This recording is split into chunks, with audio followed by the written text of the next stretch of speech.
Souvenez-vous, il y a un an, la start-up Bob Emploi promettait de réduire le chômage de 10% grâce à un accompagnement personnalisé. Pôle emploi était même partenaire du patron de la plateforme, Paul Duhan, un petit génie des algorithmes de 24 ans. Un an plus tard, quels sont les résultats de Bob Emploi? C'est l'enquête du 20h, de l'œil du 20h, signé Alexandre Lechenet, Mathieu Drejoux et Hervé Pozzo. Il y a un an, Paul Duhan, 24 ans, spécialiste de l'analyse des données, était partout. Une de presse, émission radio, avec une promesse. Il y a une opportunité en un an de pouvoir réduire le chômage de 10%. On peut baisser le chômage de 10%. Retour sur une opération de communication réussie pour Paul Duhan, mais peut-être pas pour les chômeurs. Aujourd'hui, il y a 3,8 millions de chômeurs. Si le chômage avait baissé de 10% en un an, il n'y en aurait que 3,3 millions. Bref, on le saurait.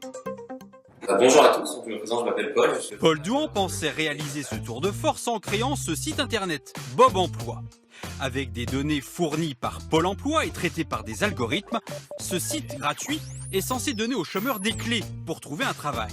Nous l'avons testé. Nous recherchons un poste de manutentionnaire cariste dans la ville de Montpellier. Résultat, des conseils comme passez davantage par votre réseau. Travaillez vos emails de motivation. Ou encore, regardez dans des villes proches pour trouver du travail.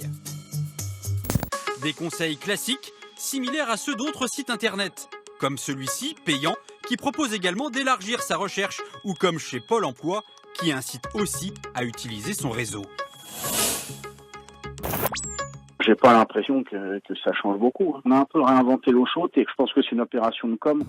Une communication orchestrée il y a un an, bénévolement, par Anne Méo et son agence qui s'occupe des patrons du CAC 40.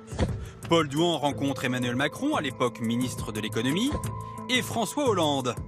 Résultat, Voilà, puis je vous prends l'équipe. pour lancer son site, Paul Duhan décroche 740 000 € de subventions, dont 415 000 € d'argent public. En 2016, à un an de la présidentielle, le gouvernement cherche à tout prix à diminuer le nombre de chômeurs. A-t-il cru que Paul Duhan ferait reculer le chômage de 10%? On n'a jamais topé sur l'idée des 10%. On a topé sur un projet qui était une nouvelle manière de faire, une nouvelle méthode qui permettait de soutenir la baisse du chômage. Combien de chômeurs Paul Duhan a-t-il aidé à retrouver un travail? Il n'a pas voulu nous le dire et prépare un bilan pour plus tard. Quant à sa promesse de baisser le chômage de 10%, tout le monde voulait y croire. Pourtant, Paul Duhan avouait lui-même plusieurs mois avant de lancer son site. L'histoire des 10% de chômage, c'est de la pure com. Des chiffres à la louche, sans aucune étude réalisée. Une communication qui a bien fonctionné. En attendant, Paul Duhan essaye toujours de faire reculer le chômage. Espérons pour les chômeurs qu'il y arrive un jour.